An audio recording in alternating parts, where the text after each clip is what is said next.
அடியவர் தத்துவங்கள் யாவும் முன்னிலே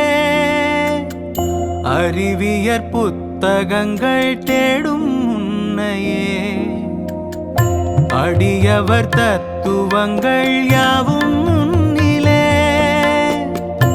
அறிவியற் புத்தகங்கள் தேடும் முன்னையே எளியவர் உள்ளங்களில் வாழும் நன்மையே எழுதிய சாத்திரங்கள் போற்றும் அம்மையே